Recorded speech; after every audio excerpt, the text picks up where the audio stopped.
This podcast is a member of the Voices of Wrestling Podcasting Network. Visit voicesofwrestling.com to hear the rest of our great podcasts, as well as show reviews, columns, opinions, and updates across the world of wrestling.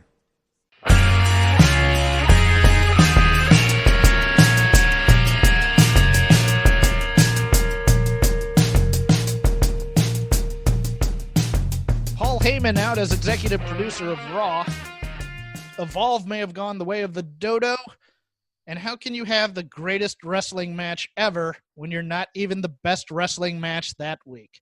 It's Shake Them Ropes. Jeff Hawkins along with Chris Novembrino. I'm using my microphone, boys.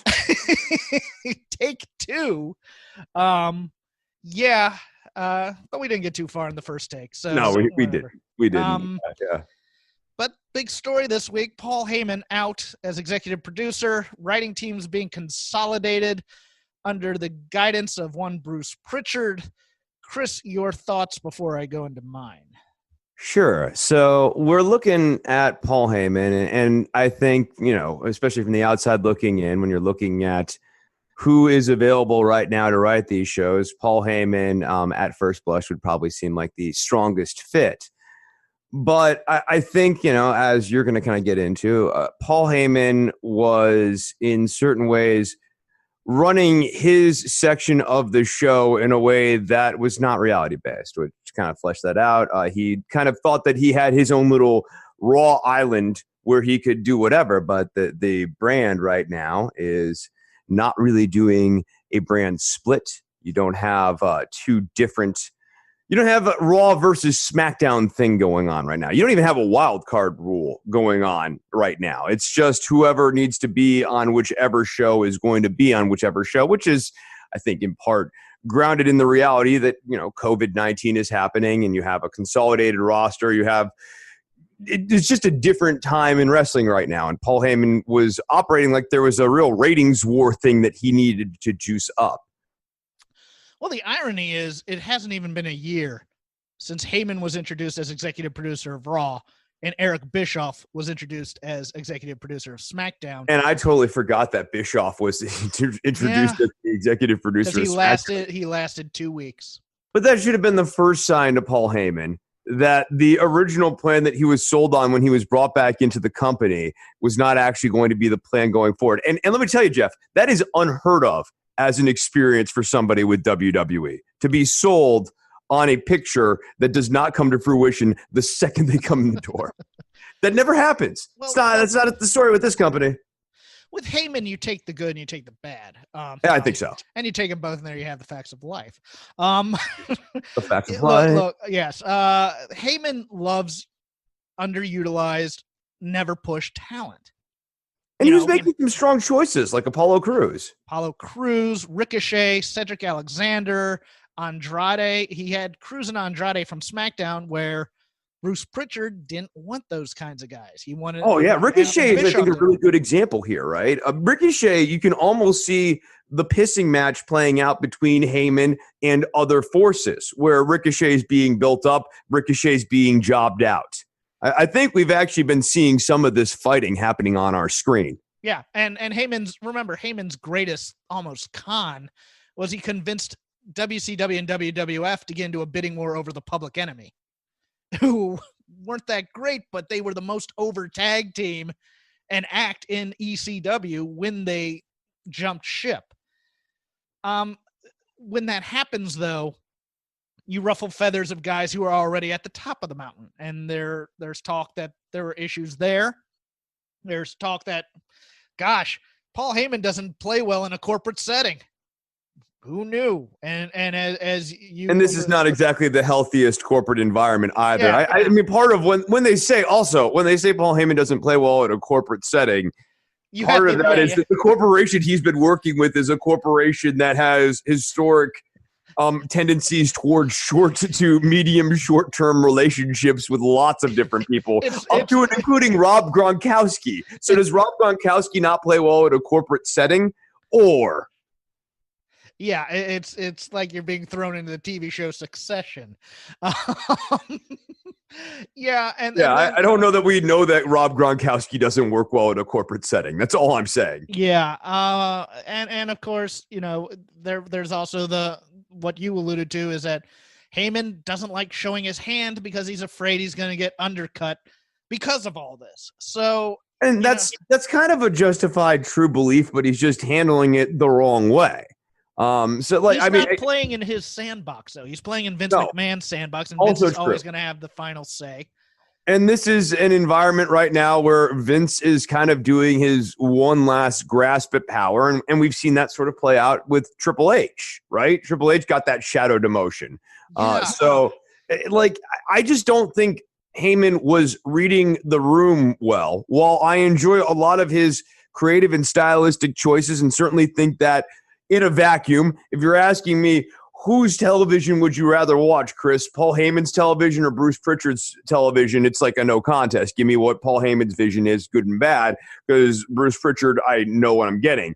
But this is about interpersonal relationships.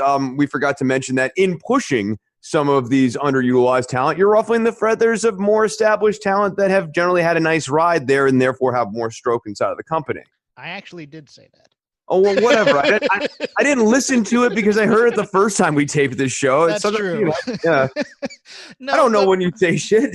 but there's this weird thing going on. When WWE is in expansion mode, Vince allows people to take the reins of projects and do, like when they were trying to establish NXTs around the world, and, the XFL thing was going to take him away and draw his focus away from there. Now that that's gone, and now that ratings are kind of going down, even though they're making more money than they ever have, there's grumblings across the board. Now's the time where he's going to consolidate power, and the only person Vince McMahon truly trusts is Vince McMahon. And so he's going to have the people around him who are going to tell him what he wants to hear, and that's Bruce Prichard to a T. And this also gets to why WWE, I mean, not that I'm not doing a big in defense of corporations here, but when you want to talk about successful large-scale business operations, it is essential that there can't only be one person you trust. Yeah, and I'm going to be honest. I think 5 hours of television under Bruce Prichard is going to burn out Prichard real quick. Look, putting on an hour of quality TV to your average executive producer is tough. He's now going to have both writing teams combined, writing a lot of things for him, and he's going to have to be the filter, and he's going to have to take what he thinks Vince likes to Vince and write two shows, 5 hours worth of TV that Vince thinks will cover all the bases that Vince wants. And that's gotta be, he's shown he doesn't trust Triple H enough to take the reins just yet. He's shown he didn't trust Heyman. He trusts Prichard to a point. I think he's reaching out to Prichard because he doesn't know who to reach out to at this point. Right. And look, there's an issue in that, and AEW suffers from this, and I've mentioned this. We haven't had a major change in the style of wrestling presentation in about 25 years. Really, we haven't. Since the Monday Night Wars began, it's all been Monday Night Wars style thing. The production teams go from wrestling federation to wrestling federation, but they're still the camera angles and the sensibilities of the camera angles go from wrestling federation to wrestling federation. I mean, this is why I got into Lucha Underground. It wasn't, I'm not, as many in the Lucha community were very nice to point out, I'm not a Lucha expert. What I'm interested in and what drew me to Lucha Underground was the idea that we're actually presenting wrestling in a different, fresher way, because this version of wrestling is nearly 20 years old at this point. You go back and you can kind of draw this line from when Raw was Raw is War style Raw, which actually did have a Raw feel to it still, to when Vince once WWF became WWE, settled in on this weird fluorescent lights style of wrestling. It's the best word I can kind of come up for. I hope it's evocative, but it feels like they're wrestling under fluorescent lights. I know these are like huge high dollar lights or whatever, but there's something too bright, too perfect looking. And I think the thing that a lot of us gravitate to, whether you're watching frontier martial arts wrestling or old NWA or old AWA, old WCW, and even, WWF from the 90s, is there's this grittiness. I saw, I'm sure you saw this too, the In Your House video package that they did where they interspliced stuff from current NXT to the old WWF In Your Houses. Mm-hmm. And a lot of people were observing there's something that just feels more real about the way wrestling was presented back in the day. And this super slick presentation, and just the same old camera angles and the same old approaches to stuff, not wanting to do the studio wrestling, not wanting to do it. At least Lucha Underground was trying to do things with cutscenes. At least the new NWA Power is taking different camera angles and trying to bring you a little bit back to 1988 with some of the cinematography.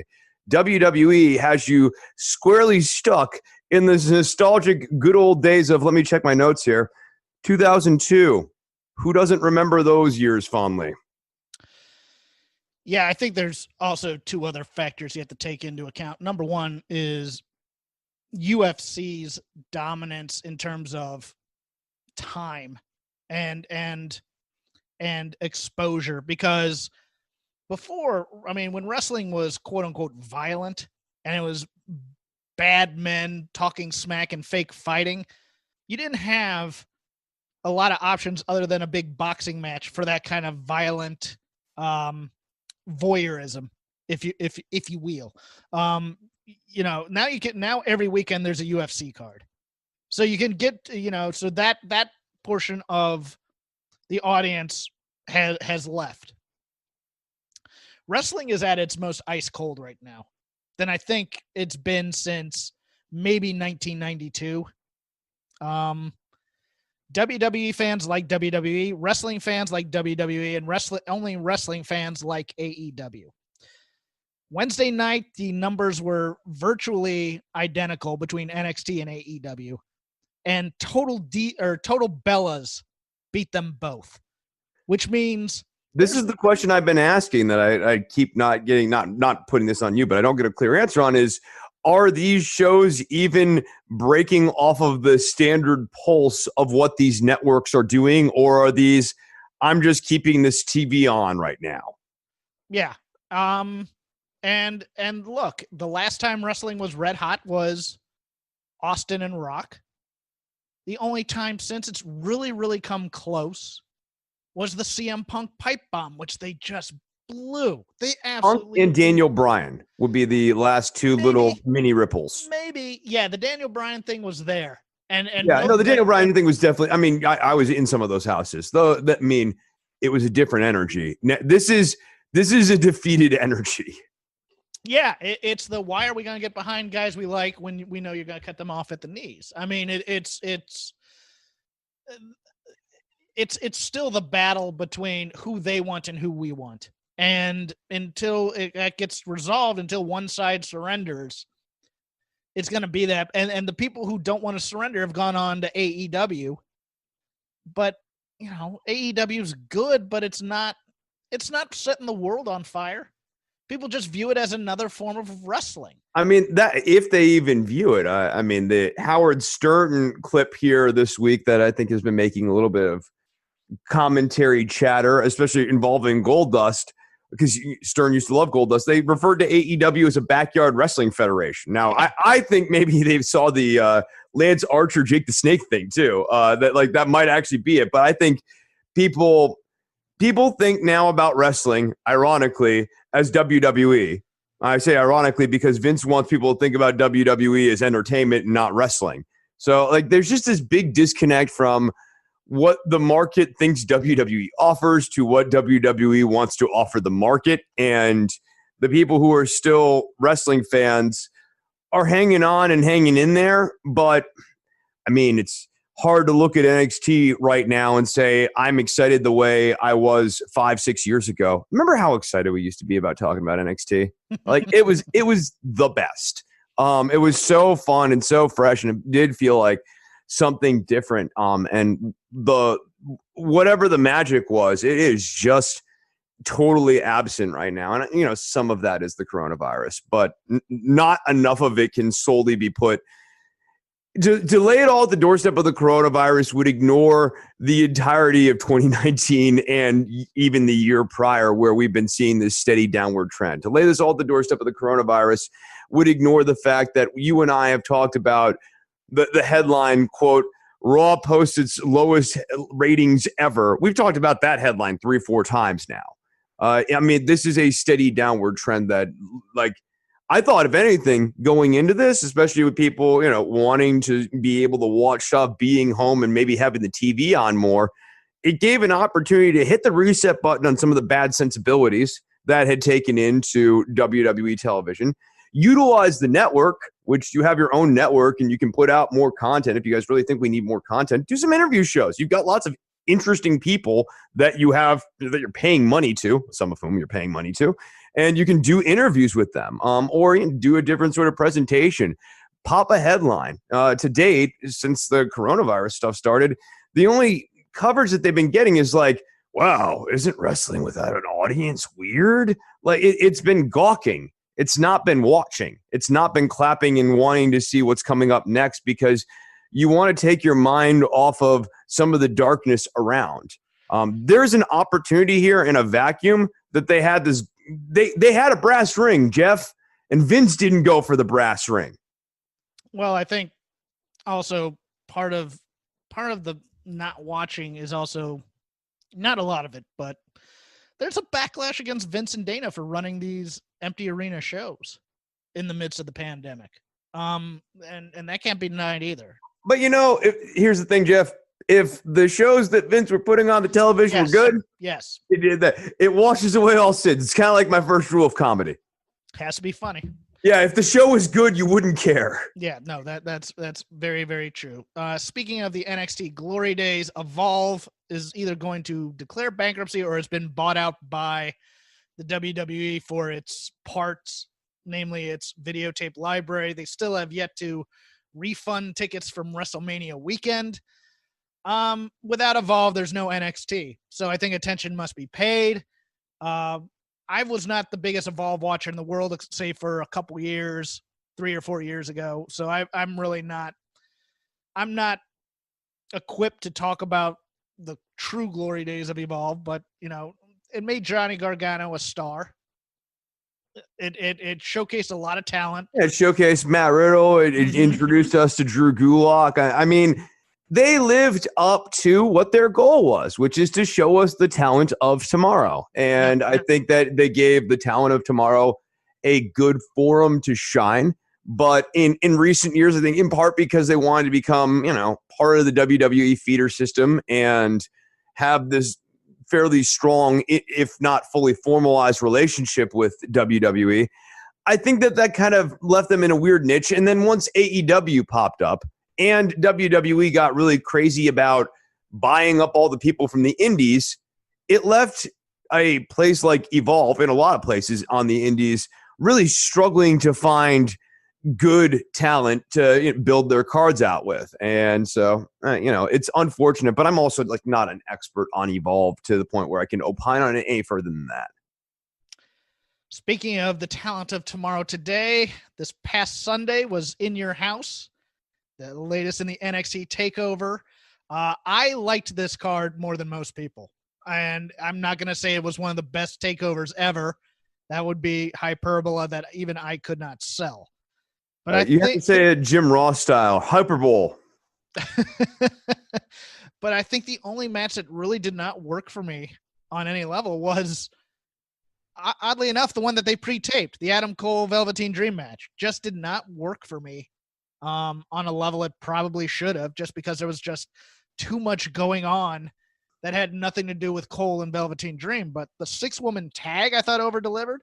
I thought Balor versus Priest was perfectly fine. Lee and Gargano, other than some of the goofy stuff, the Doc Hendricks picture beforehand made me laugh. And then the key spot that we all knew was coming. We knew it was coming. I thought they were quite brave in what they did with Karrion Kross and Tommaso Ciampa, just being a straight up demolition. That was, to me, the most intriguing match of the whole card was Karrion Kross and Tommaso Ciampa, because we were thinking there was going to be shenanigans or whatever, and what they did is they broke down Tommaso a bit, and they totally built up Karrion Kross. Now we'll see what the follow up is, and if they keep doing goofy stuff with Scarlett's. It was a mean guy match. It didn't last long. And it was one guy is definitely more meaner on this day than the other, because Karrion Kross was suplexing Tommaso Ciampa on that bad neck of his like there was no tomorrow. I love that Tommaso didn't screw up in any way. He just got completely overwhelmed. He was fighting his ass off the whole match and just absolutely couldn't really get a foothold on this guy. There wasn't stupid babyface syndrome at all, which is the bravest move of all of this. He was a brave babyface and a strong babyface in an overwhelmed babyface. I just think that's totally a different way of doing it. He's a made guy who on this day just ran into a guy who was on his top day. And that is a story WWE never tells that well, other than maybe, the closest thing to that was that Brock Cena match where he suplexed him 16 times. But even that was getting a bit into the ridiculous category. This was just a domination and then the victory. And you just watched and went, that was everything it needed to be. It should have been. It was violent. It was short. It was good. I loved it. I loved that match. And I loved the three-way for the women's title. I think. I thought that was very good. That was a very good match. Yeah. But even by NXT TakeOver standards, if I was actually looking at all of the all-time NXT TakeOver matches, I don't know that it would make it. I think it'd be hanging out in the bottom third somewhere. What did you think of the 80s motif? It was even a bit anachronistic for In Your House, to be honest with you. But, the Todd Pettengill, the ice cream sandwiches, the Ico Pro commercial. I think it's fun, honestly. Yeah. I see, this is the stuff that I want. I want an aesthetic change. We were just spending a whole decent chunk of the show here talking about that. I don't mind doing a themed show. I think it's fun. I also think it's fun to celebrate your history, and I'd hope that maybe taking a look back at history would remind them of cool things that they used to do. And they used the set well. A thing that I used to love about all the old WCW shows is how Halloween Havoc, we'd end up totally beating each other up with the tombstones and stuff. Yeah, they wanted Michael Hayes to be Doc Hendricks on the show, and he wouldn't agree to it. So weird. And and by the way, there's a guy who's also still part of that inner circle. Right. But, Yeah. But I howled at the Gargano thumbs up to the photo for his match. It was so and then you think about it and you realize, oh, okay. That's probably why they did that, was because they couldn't actually get him. And then the spot with the Ring doorbell video, I thought was creative use of camera work. I just thought it was a little dopey for a serious match, but overall the aesthetic with Pettengill being self-deprecating and the ice cream sandwich ad, which I thought was fun, and Adam Cole. I loved Adam Cole doing a Bret Hart. Yeah.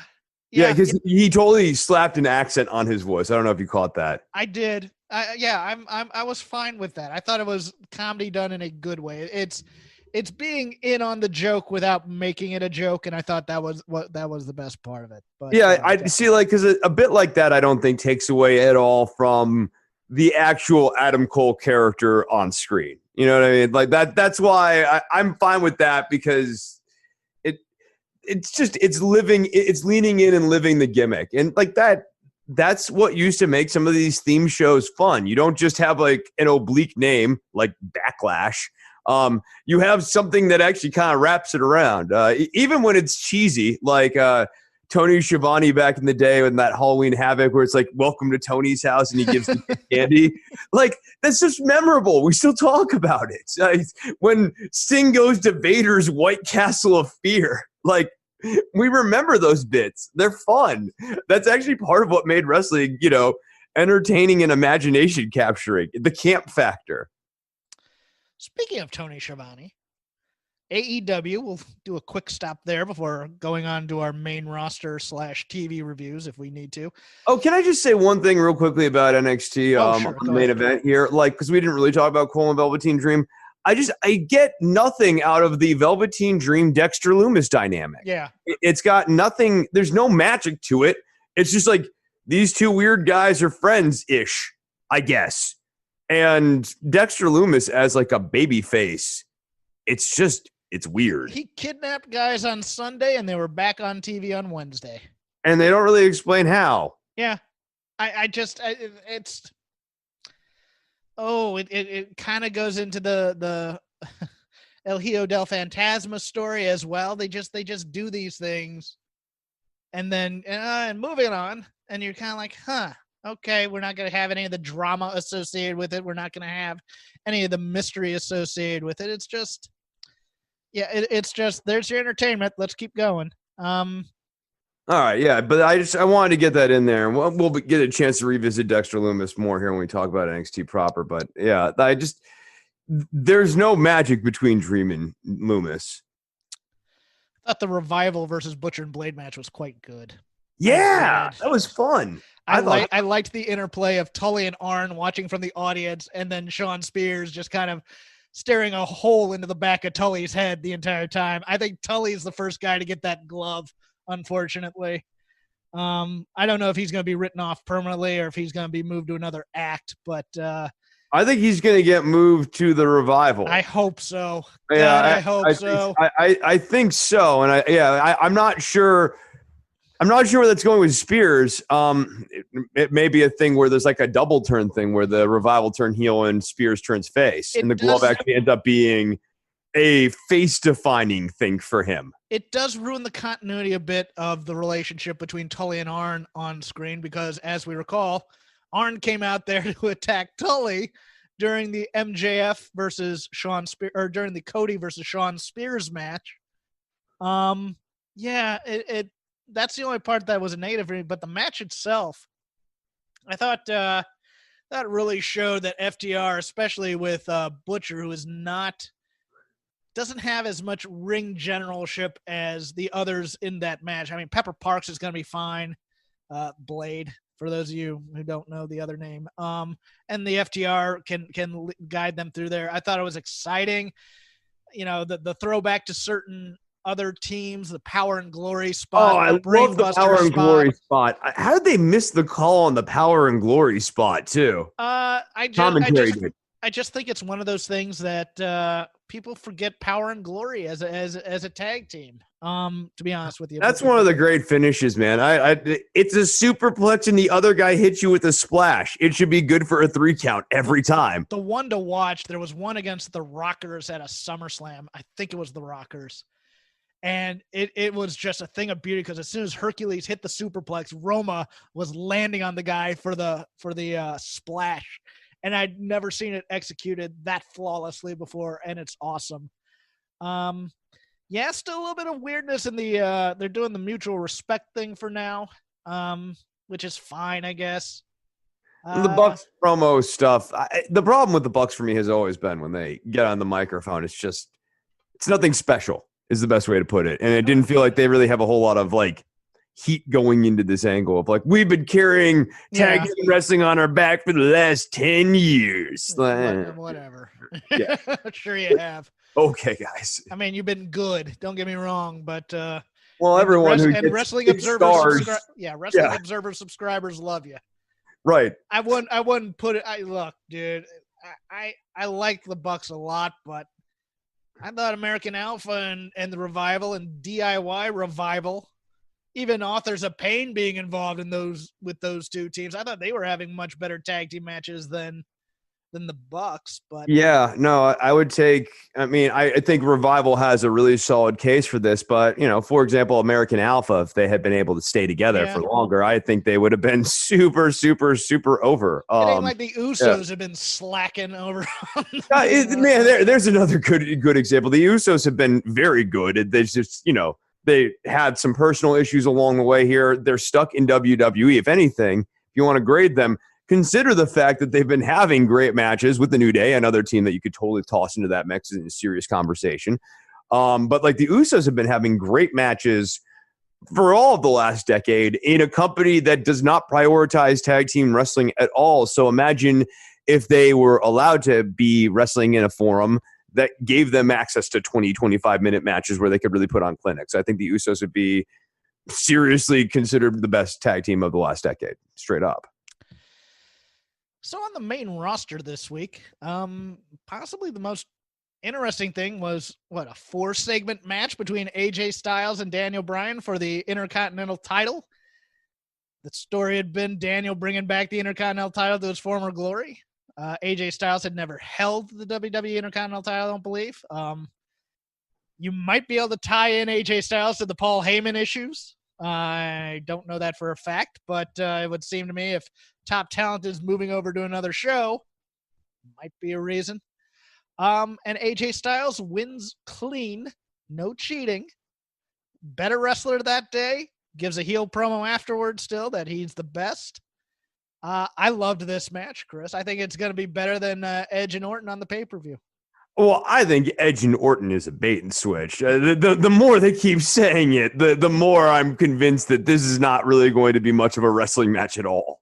But no, I thought that this was a really, really great wrestling match. The tough part for this match is, one, you're wrestling in front of a fake audience. And two... Oh, my God. Let me go into that for a second. Okay, go ahead, please.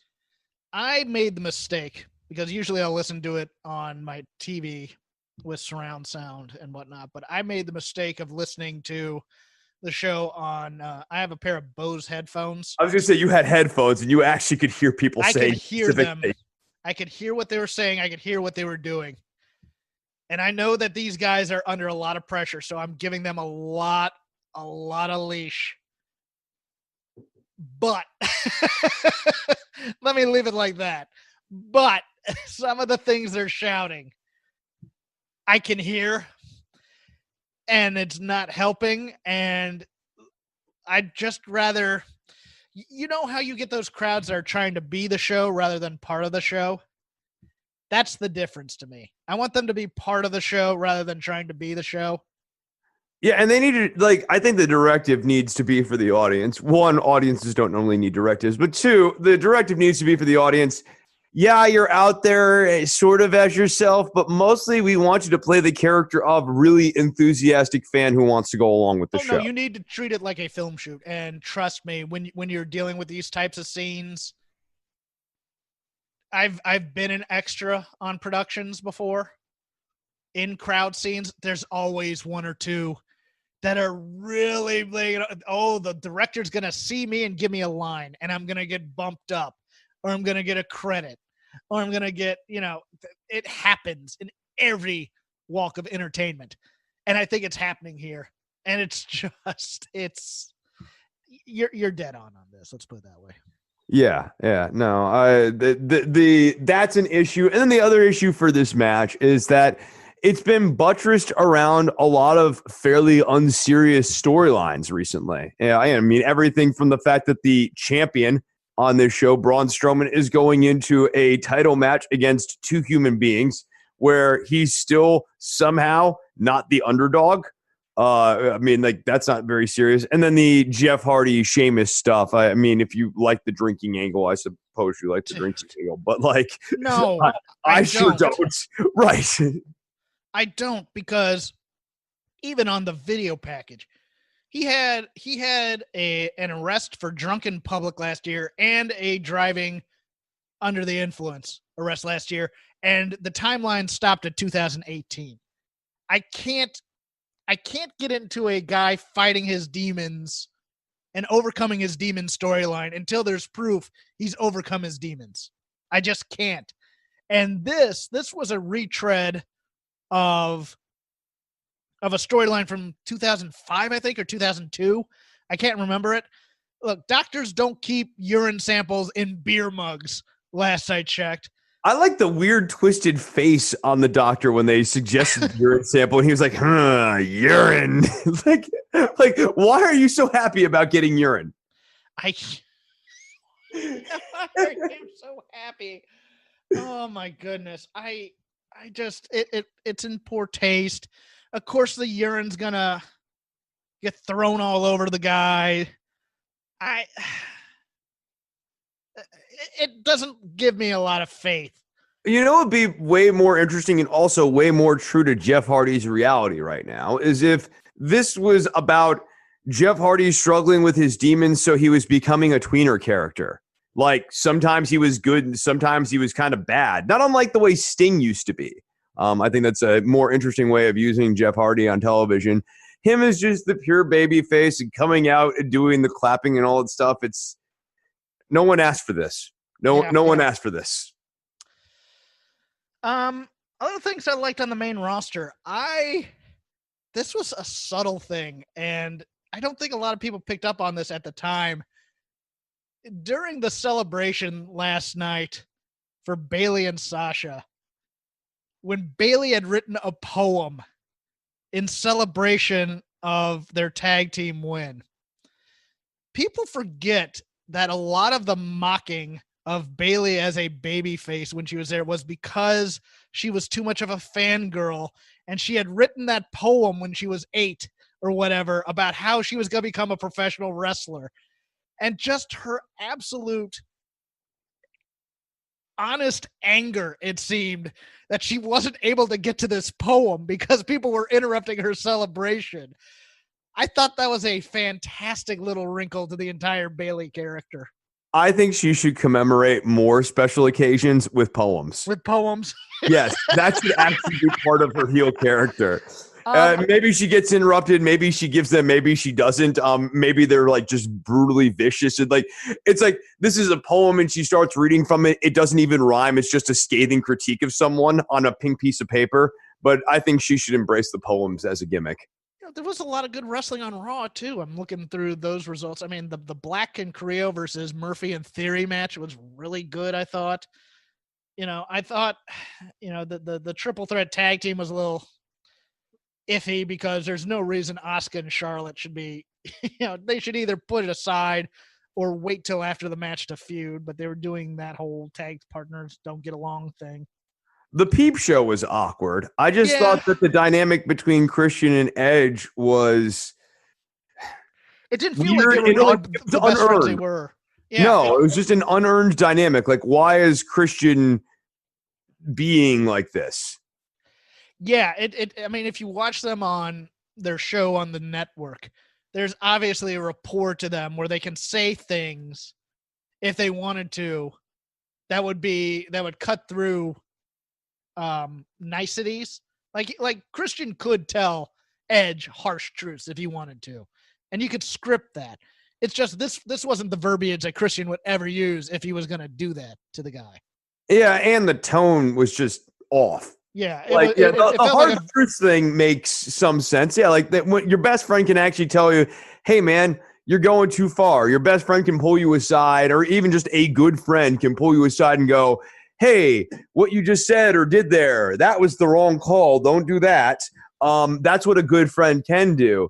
It would be weird, for one, you wouldn't go and have that conversation in front of an audience. So if you wanted to have the hard truth talk, I think that should actually be Christian and Edge backstage, not doing this contrived The Peep Show, because it comes off as mean. The same stuff that would come as, I'm trying to help you as your friend.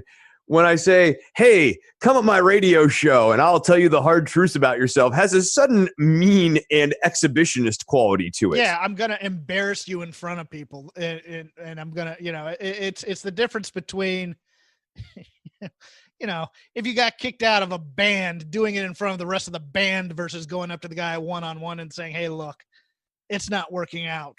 Versus doing it during the gig that night. Yeah, and by the way, this is Tony's last night in the band. Let's give him a big round of applause. Who broke up the Alarm broke up like that one night where just one guy just goes, "And this is our last show." And it was news to everybody else. Now here's Sold Me Down the River. Okay. I liked this Ray, Seth Rollins interplay. to a point. Yeah, there's something interesting happening between them to a point. Yeah, you nailed it. To a point is the right thing, because it's not altogether bad, but it always seems to overstay. Yeah. It goes that extra beat a little too far where you're like, okay, now I don't believe it anymore. You believe it up to a point, and then it might be Ray swearing. I don't know. It might be Dominic's involvement. I don't know or it just might be Seth then starts to twirl the mustache a bit. I don't know where it is, but it's somewhere between. I don't believe Ray's story. Yeah. You know what I mean? Like, I don't buy into this Ray push as being a push that's going to go anywhere. So, I mean, part of it, you're just not hooking me into really buying into Ray's struggle right now. And the Street Profits and the Viking Raiders. I just don't know. I don't know. It's not for me. Right. What is this getting over? I don't like what is the concept? What is my takeaway supposed to be from these? Other than I just had a good time watching two babyface tag teams, you know, have some fun with each other. Like, part of me enjoys the idea that babyface tag teams are friends and don't hate each other. Yeah. Like, part of me really wants to buy into that and really like that, because I think that's a dynamic that's missing from baby faces. And if we're trying to laud virtues among our baby faces, being a good and decent friend and knowing when it's time to compete and when it's time to be chill is a good virtue to have on television. But these bits aren't particularly funny, and I don't know what this is in service to narratively. So instead of, well, let's do NXT's TV show. Any thoughts from that before we go into our Backlash preview? I thought NXT was okay.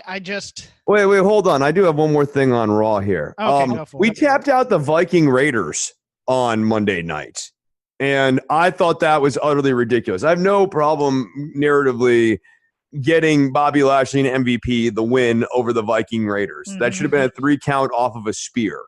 Tapping out both of the Viking Raiders and having neither one of them really put up much of a fight before they're like, what are you doing? They are Vikings. Like, Eric and Ivar, like, they broke like mid-card jobbers in the full Nelson. They don't know how to play basketball. Do they know how to stop a full Nelson and tap out? They should just be going out like a light as opposed to like whining about it. They should have no idea what's screaming and like angry about it. But yeah, they're like that. Please stop. No, it hurts. Like, no, come on. Come on. They're Vikings. Stop with the kicking. Oh no, please, Mr. Lashley. Yeah, you emasculated Vikings on your television. Their whole gimmick's that they're tough. Yeah. And what should have happened is, in this struggle, like, Ivar struggles to get out of this, or Eric struggles to get out of this, and he is fighting like mad, like running to the ropes and trying to get there, and you have Lashley just keep pulling him back into the center of the ring. Commentary is on commentary going, oh my God, Lashley is so strong. Eric's a Viking. These guys do X, Y, and Z. They toss logs and blah, blah, blah, and he can't even get out of the full Nelson. This is your opportunity to actually get over the full Nelson, a goofy submission in 2020, over as a credible threat, because Bobby Lashley is a physical specimen. He's so strong that even this tough, grizzled, hard-fighting Viking who you're watching struggle right now, struggle for like the last minute to get out of this thing. He can't get out, and he finally is just exhausted and passes out. That should have been the beat there instead of, please stop. Like, after 5 seconds. Ridiculous. High points for me from NXT. I really liked that Casey Catanzaro Dakota Kai match. I did. I thought it was everything it should have been. I thought, Casey was just outclassed, but she was trying to mount a comeback. I think that they finally got a good idea for her style of match, too. It's like the old style 1996 Rey Mysterio match. And I think if I was advising her, if I was like, her trainer or whatever, we'd be sitting down and just making her watch old WCW Rey Mysterio, because that's what's going to get her over. She's always going to be small, but Rey was small and Rey got over. How? go and watch those tapes. Yeah, he was an ass kicker, even though he was small. He would Bugs Bunny everybody. He'd murder you with pace. Yeah, Leo Rush was kind of getting a little bit of that going into his offense back when he was still with the company. But I think Casey can kind of take that and even go further with it because she's so technical. That's Ray really kind of evokes that Ray because he was so fluid. All of his moves are just like they are the textbook version of them, and Casey's are almost too textbook. But I think she can do that, and I think that she can make that work for herself.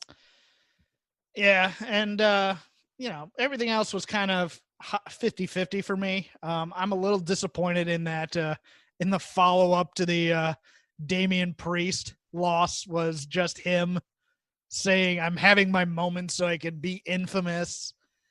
Yeah, right. But I love the interplay with Cameron Grimes because Cameron Grimes is such a great flake. The problem is they then went 50-50 with Cameron Grimes and gave him the win over Finn Balor back. I didn't understand it. I really don't. I thought it would be great for Grimes to go around for weeks saying he beat Finn Balor.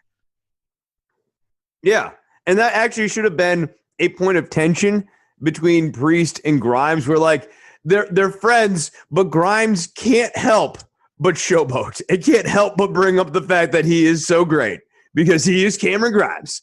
I think there's a great character there with Cameron Grimes that they haven't quite found. But I even like the whole kind of a ladies' man, but also kind of a flake still. Yeah. I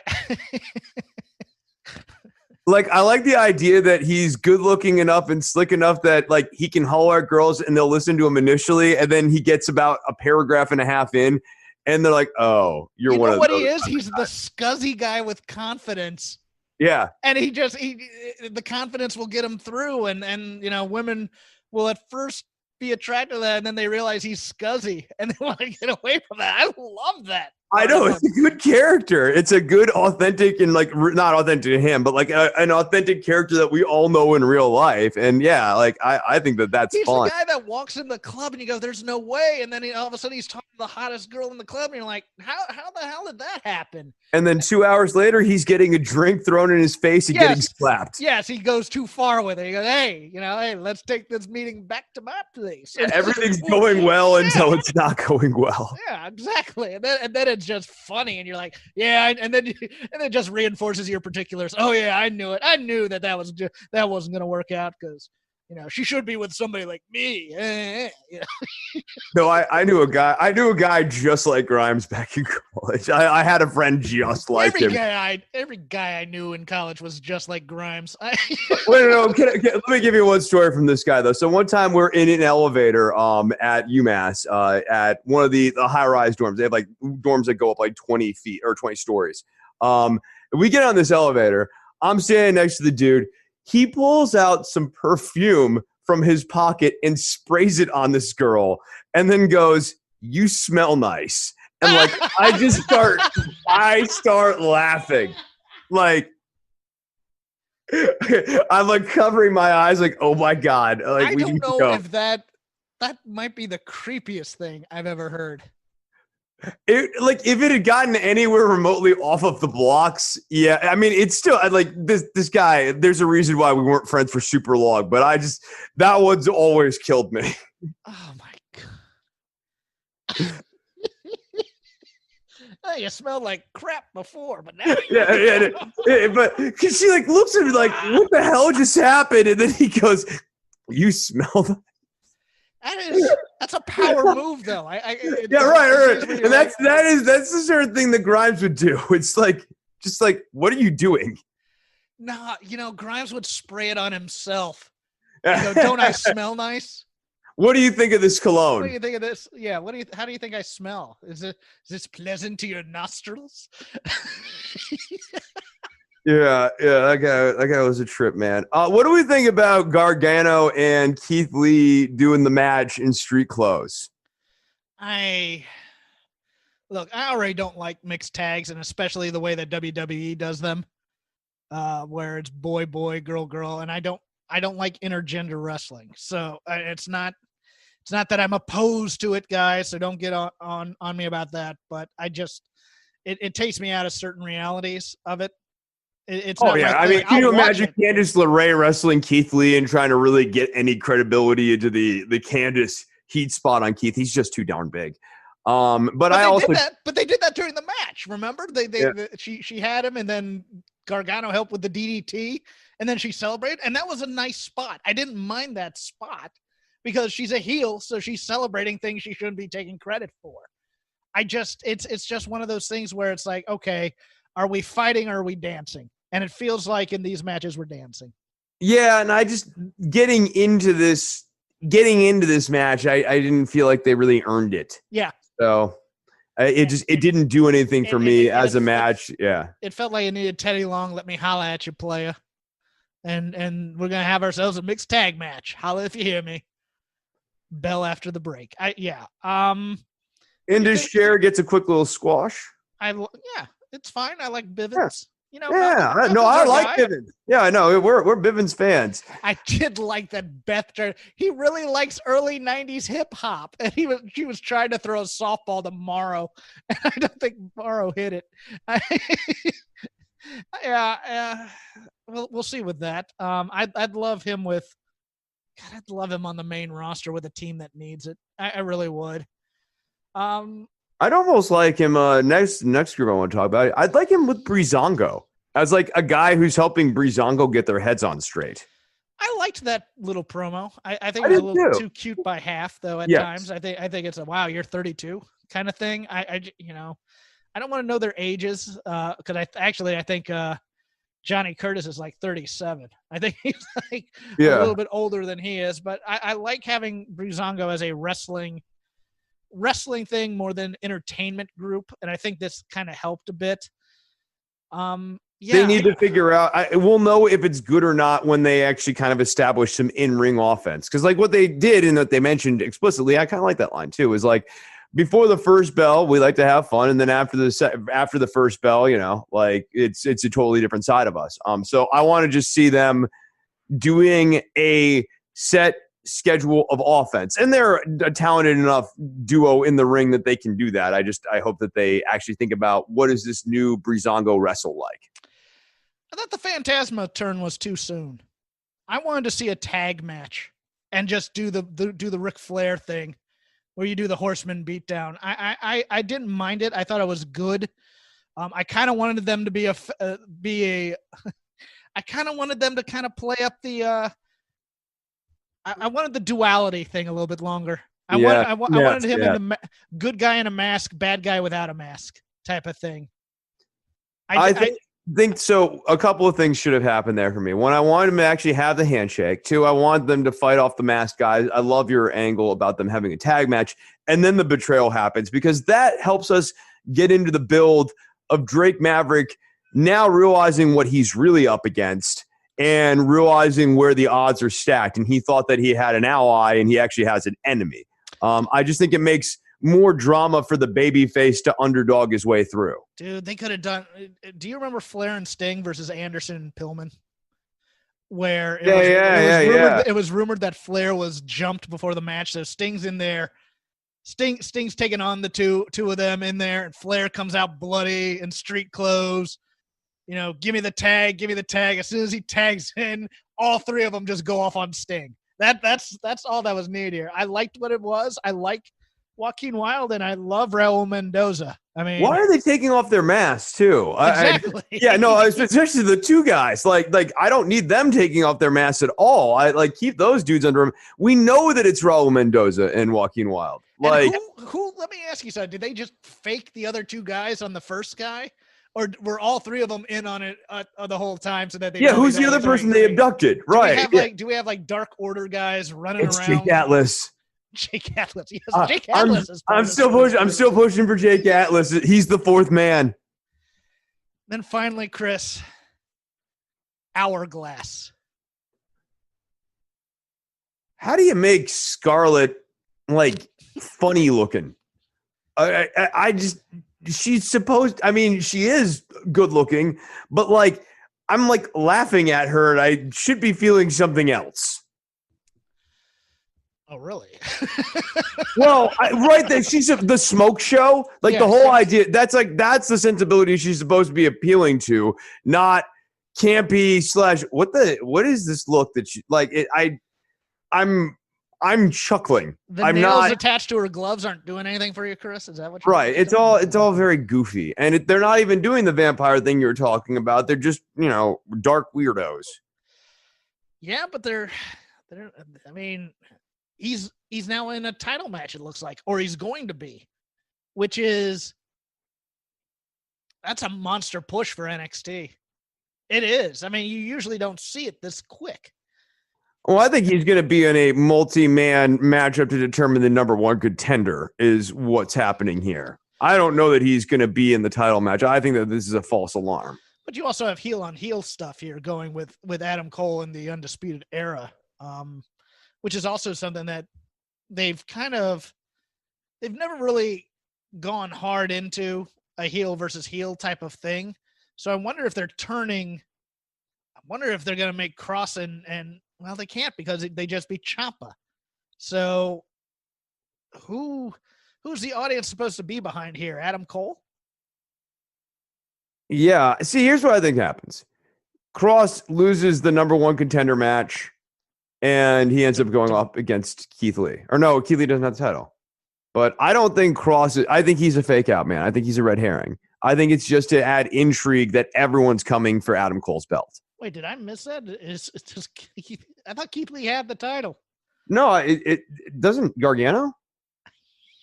Hold on. Who the hell's the champion right now in the mid card? Let's see. North American champion is Keith Lee. Yeah. So that's where I think this goes. I think this goes to Cross and Keith Lee ultimately. Oh, okay. Because that's a much more natural fit. It's much more to their booking sensibilities. And what they like to do is they like to do the multi-man. Everyone's going for the champion, but I think we're getting a Dexter Lumis versus Adam Cole title match at some point. Okay, so you think this is a MacGuffin, and that she's going to do this to all the champions in some way. Yeah, right. And I think after Cross doesn't get his chance to go for that title, yeah, she does it to Keith Lee. Or maybe she attacks Mia Yim. Okay, I could see that. And that's a good way to get out of that story, I think. Yeah. I don't want to see that endless feedback loop. Yeah, no, I don't want to see that. And I don't want the endless feedback loop between Candice and Johnny. Yeah. Okay. So, any other thoughts on NXT? Not really. It's just not a particularly hot product right now. Raquel Gonzalez. I wish that they hadn't just decided to make her big Sonya Deville. I like the cowgirl, like the Tejano cowgirl thing she was doing a year ago. I just thought that was such a cooler and fresher character. Having her in this look takes away from some of her mystique. I kind of agree. I think I hadn't heard the, what did you call her? Bigger Sonya Deville? Bigger Sonya Deville. That's a little on the nose, I think. Yeah. It's the same clothing. It's just for a person who is taller. She's hairstyle. Yeah, same hairstyle. Yeah. Oh man, I gotta ponder that one a bit. But the WWE is having Backlash on Sunday. I don't know if I'm gonna watch live. I gotta be honest with you. No, I can't imagine watching live. That'll definitely be with the fast forward button as a resource. 7-match card for now. Possible 8th being added after yesterday's Nakamura Cesaro win over the New Day. I thought it was originally supposed to be penciled in as the Forgotten Sons or even Riker versus Big E. Who knows what happened there? You can guess from people's tweets what happened there, I think, but we will go with the card as is. For the United States Championship, Apollo Crews versus Andrade with Zelina Vega. With a new regime coming into Raw, who knows how they view either of these guys. I think this will be the wrestling match of the show. The inter-Zelina squabble between Theory and now between Garza and Andrade, it's just cooled me off on everybody. much like they did with Humberto Carrillo, much like they kind of did with Apollo Crews. I don't understand all this stop-start stuff with all of them. It wouldn't shock me if Andrade wins the title back here, but I think they can do the Andrade-Garza split without the title, so I'm leaning towards Apollo Crews here. Yeah, I think Apollo wins the match, and I think it's because of a miscommunication between Angel and Andrade, which furthers the rift. And maybe it's not clear where Zelina's loyalties lie after that. Yeah. And then maybe Apollo might lose the belt on Monday. Who knows? In a triple threat match for the WWE Women's Tag Team Championship, Bayley and Sasha Banks defending against Alexa Bliss and Nikki Cross and the Iconics. Chris, this is the most accidentally deepest story that WWE is telling right now. And I'm going to go into why. Okay. These are three teams. This is a story of three different kinds of friendship. And they've fallen into this, and I don't think they've realized what they've fallen into. You have the unreciprocated friendship of Alexa Bliss and Nikki Cross, where one thinks the other is her best friend, and the other is just kind of friendly to the other. You have the Iconics, who have been best friends since childhood, but they're growing apart in some ways.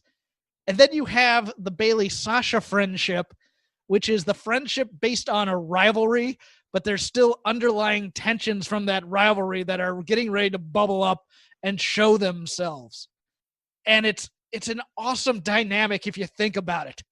But they haven't really... Great opportunity to the match where you can have all three teams have miscommunications and spotlight the subtext of each one of those miscommunications. And that actually makes for something interesting to watch. Yeah, I don't think they'll go that far. I could see a spot where two of them have miscommunication and Alexa and Nikki are just kind of watching in disbelief as these two teams scream at one another. I could see all three having... Well, I don't think it should be that on the nose, right? Like, I think it should be, Billy Kay runs off the ropes for a boot and accidentally hits Peyton Royce because Nikki Cross ducks. Later on in the match, at one point, Alexa Bliss is in the corner and Bayley runs off the ropes doing her wacky inflatable tube thing. And Alexa ducks out and accidentally gives a forearm to Sasha Banks. Just like one beat for each one of them within some plausibility that just adds a little bit more to the tensions and the fact that these teams are kind of not on the same page the way they once were. And if you want to add a wrinkle, maybe go the other way with Nikki Cross and Alexa and make Alexa realize that Nikki's actually a valuable asset. Yeah, I mean, you could always end this match with Bayley and Billy Kay being a team and Peyton and Sasha being a team too. But I think because of the announcement that the NXT Women's Tag Champs will be on, or not NXT, but the WWE Women's Tag Champs will be on NXT defending against Shotzi and Tegan Nox. I think the obvious play here is the champs retain, and it's going to be Bayley and Sasha on your TV on Wednesday. That would be fun. I'm not going to lie, though. I actually kind of like the idea of the Iconics winning the titles and going back to NXT. I kind of do, because they can continue the story that Bayley and Sasha can't beat the Iconics. And the Iconics going back to NXT to talk about how great and successful they are and how great. Yeah, there's a lot of fun there, and I always feel like they worked really well on that slightly smaller stage, that more intimate stage. Yeah, they work there. I think, though, I mean, you have such richness in Sasha and Bayley coming back to the old high school where they dominated and just going, yeah, guess you guys can't live up to us, can you? Type of thing. I think that kind of heat is good. Don't know about Shotzi being a match, but that's a personal preference. I just, Shotzi's got a great look, and you can tell she's got some personality, but the actual wrestling right now is not where it needs to be for this to go much further. Who's your pick? For what? For this match? Mm-hmm. I'm going to go... I'll say champs retain. Retain. Yeah. Jeff Hardy taking on Sheamus. in a singles match. This is going to be longer than it should be. It's going to be very narrative driven. I hope Joe's on commentary the entire time. He's so good. But I don't think he will be because it's a SmackDown match.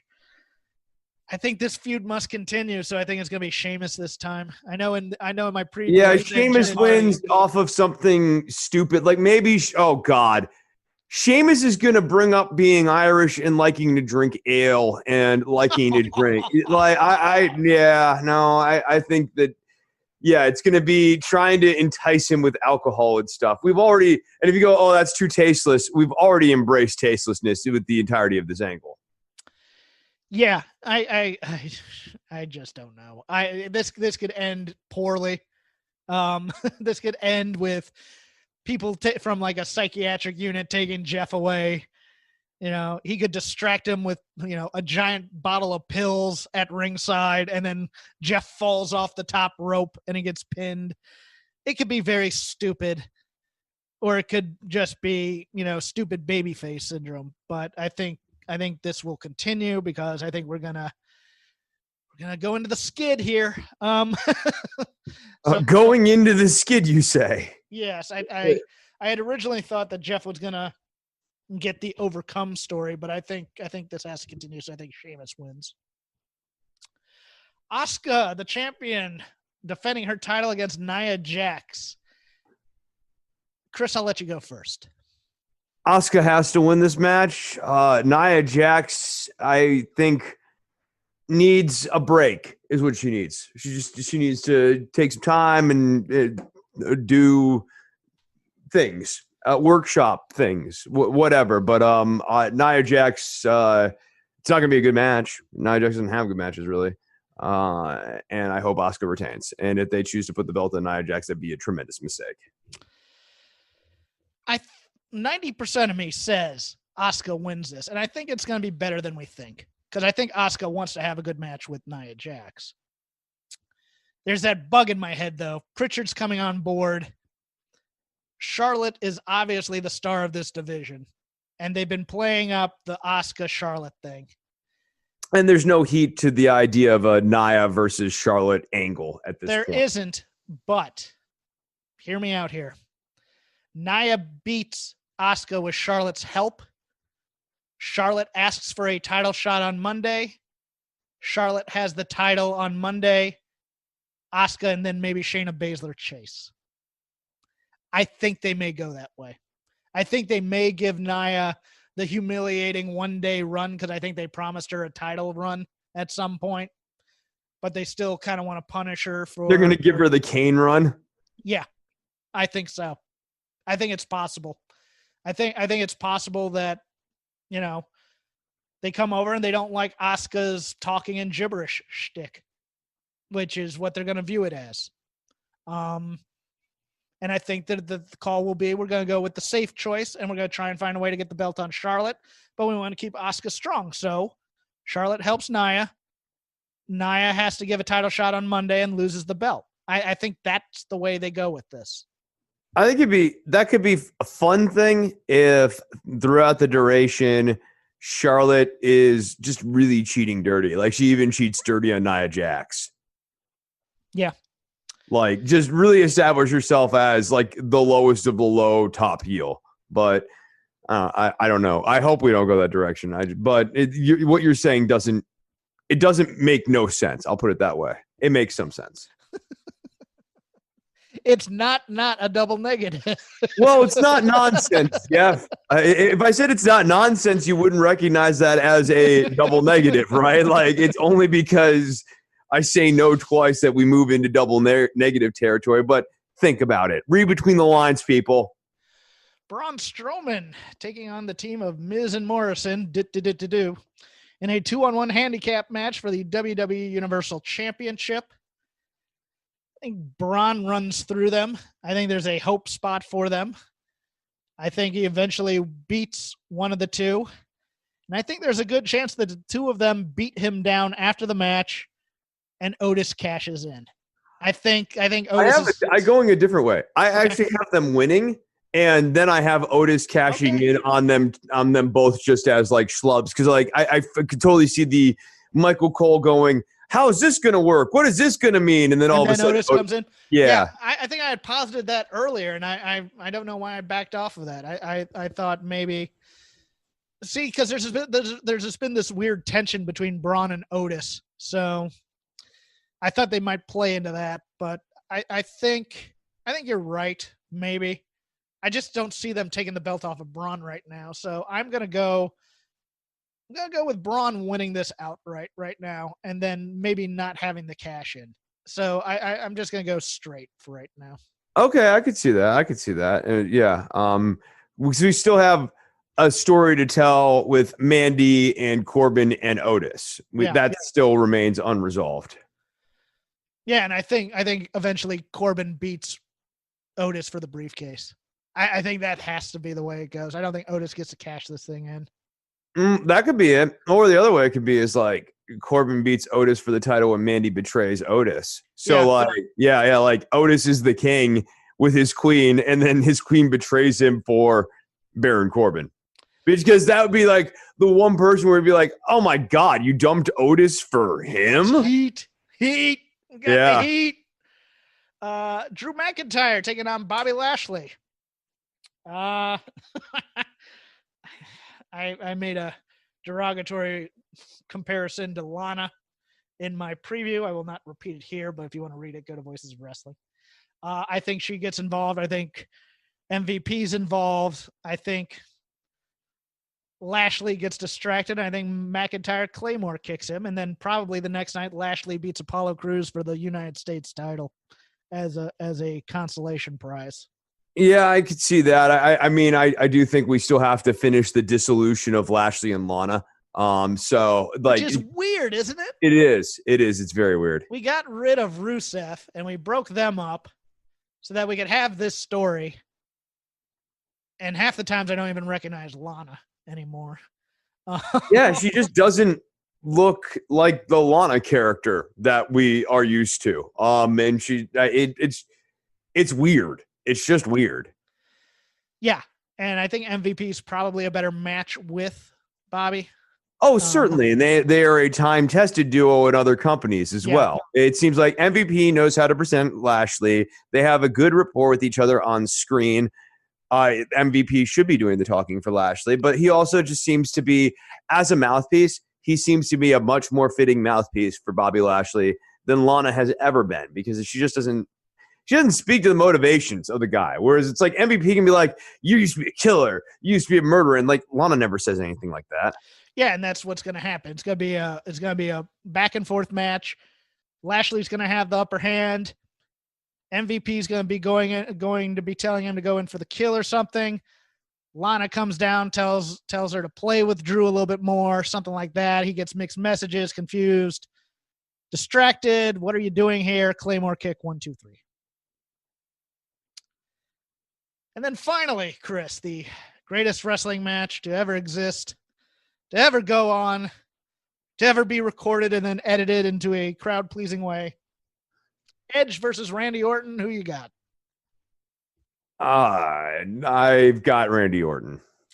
I agree.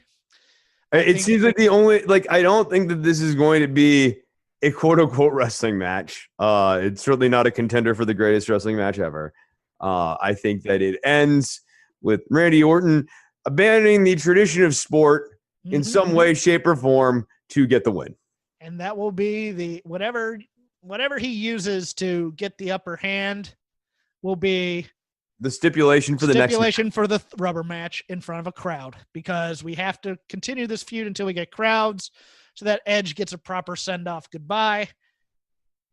So on that note, when do they think they're going to be able to run in front of audiences again? Because right now the prospects in the news for a return to normalcy seem a bit dicey.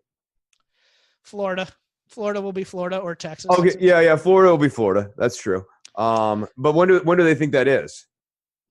I don't know. I think they're going to wait for AEW to do it first. I got to be honest with you. I don't think they're going to lead on this. I think they're going to. That would be wise, especially since they completely mishandled the WrestleMania. and didn't even really take advantage of doing something for charities or something for COVID-19. Yeah, but I believe this feud must continue. And since Edge won the first one, Randy Orton will win the second one. What does this mean for the feud later? But I think Edge will probably be taken off TV for a while after that and then have another comeback.